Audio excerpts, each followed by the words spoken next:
Здраво и доколку ме гледаш прв пат, јас сум Александар Кочовски, бизнис ментор и се она што работам или се обидуваме да им помогнам на предприемачите предвидливо и јасно да можат да го развијат нивниот бизнис и да одат од ниво во ниво без стрес и без нервоза. Она што имав прилика веќе од стотици предприемачи да дознам, мислат дека имаат недостаток на самодоверба како би донеле храбри одлуки во бизнисот. И кога би било ова само еден изолиран случај, јас сигурно дека не би го третирал, но штом се појавува кај стотици веќе луѓе, тоа значи дека имаме некое колективно верување. Интересно е што кога луѓето немаат јасен патоказ, не знаат каде се наоѓаат и каде сакат да стигнат, немаат јасен предвидлив пат, јасни насоки, планирање и знаење како да стигнат до таа точка, луѓето најчесто мислат дека имаат недостаток со самодоверба.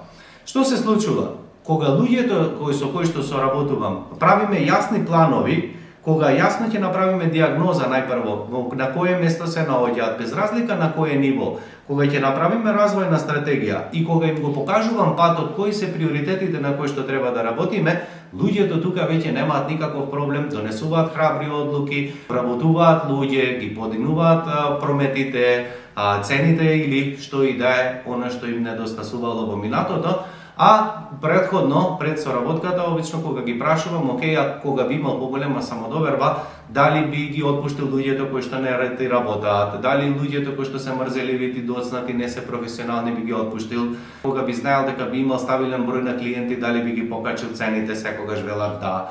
Но всушност ова е заблуда. Овде не се работи за недостаток на самодоверба, туку се работи, повторно ќе кажам, за јасен патоказ, односно првиот чекор каде се наоѓаме, јасен план и каде е точката каде што треба да стигнеме.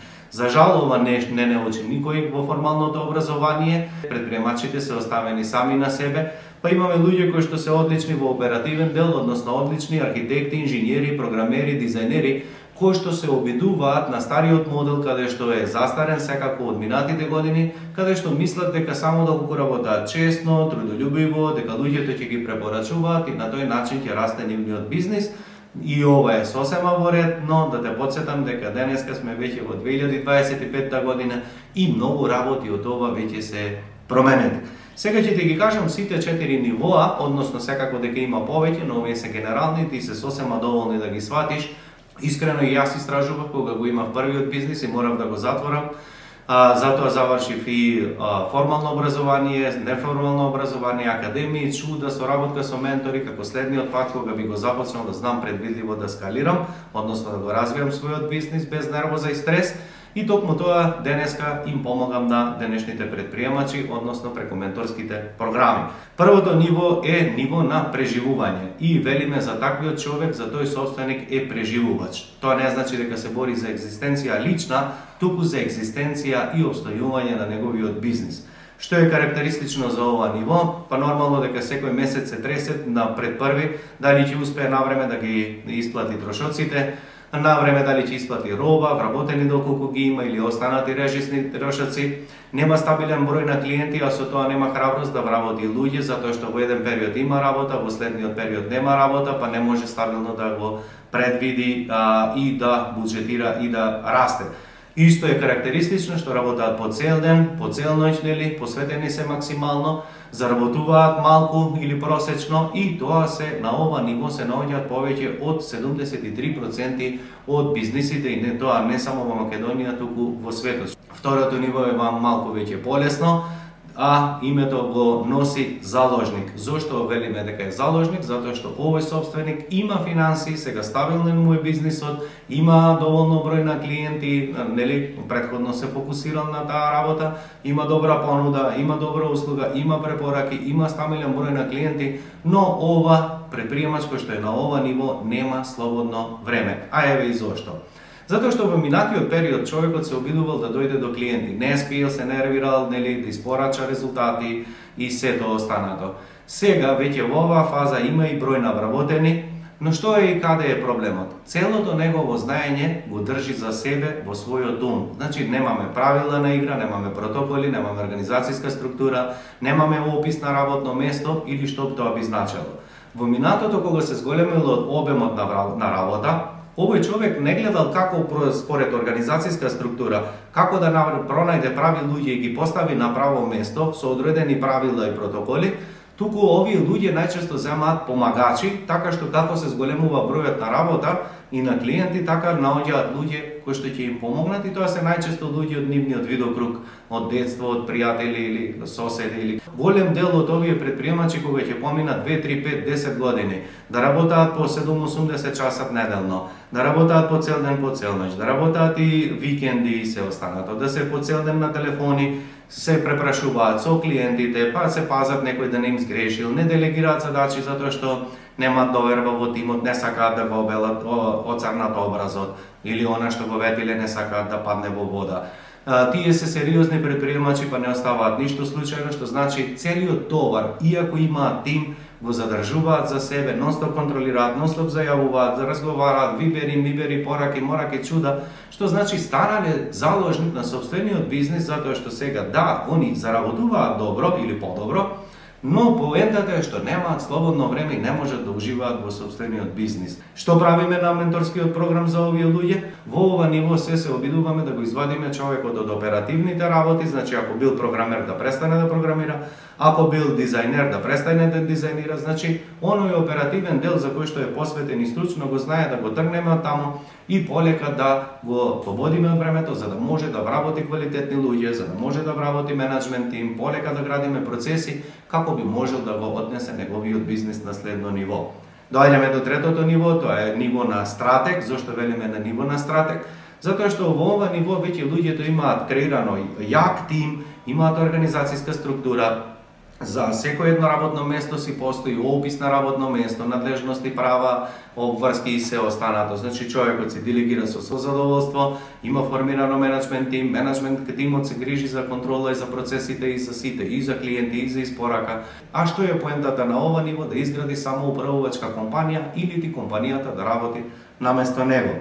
Штом ова ниво го заврши, веќе доаѓа до само 10% од компаниите или луѓето во светот. Повторно ќе кажам, немој да ми веруваш, денеска е барем лесно, да имаш чат GPT, прашај го процентуално како е во Македонија, како е во останатите земји, од регионот, па ако сакаш земји га и Америка, ќе видиш, забележиш дека процентот е идентичен.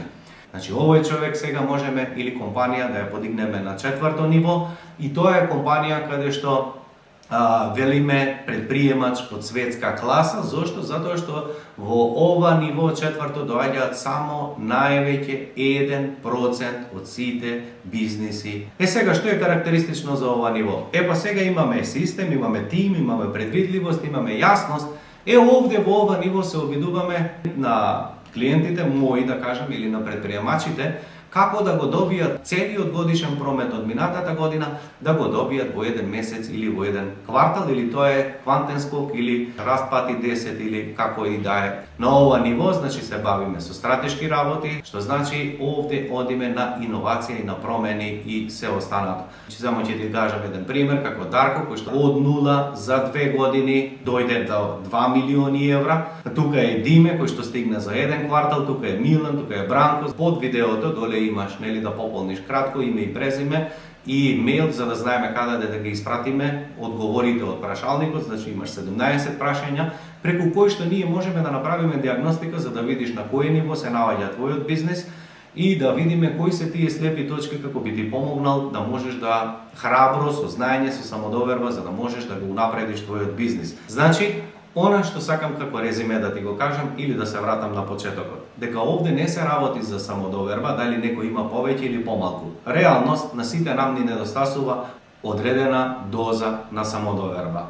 Но повеќето од луѓе не носат храбри одлуки и не прават промена во нивниот бизнис и после 5, 10, 20 години постоење, затоа што немаат јасен патоказ каде се наоѓаат, каде треба да одат и кои конкретни чекори треба да ги направат.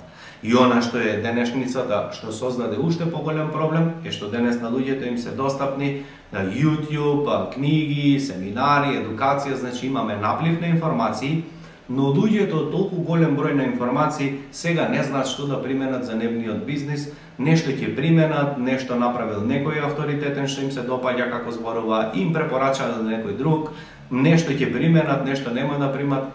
Тука губат самодоверба затоа што можеби тој совет, тоа што го слушале или го виделе, може само не се однесува за нивниот бизнис, можеби се е во ред со нив, само можеби едноставно или прават на погрешен начин, или тој совет не важи за нив. Зошто ова ти го кажувам? Затоа што буквално имам 4 нивоа со различни типови на бизниси, нели, кои што се наоѓаат различно ниво, и едно знам сигурно дека еден совет не важи подеднакво за сите. И за крај, под видеото ќе те потсетам, направи ја анализата, ќе ти одземе само 2 минути, а веднаш во рок од 24 часа ќе ти испратам не само податоци, туку и ќе добиеш кратко видео со насоки што треба да работиш, кои се проблемите и како да одиш во следно ниво. За твојот успех се гледаме.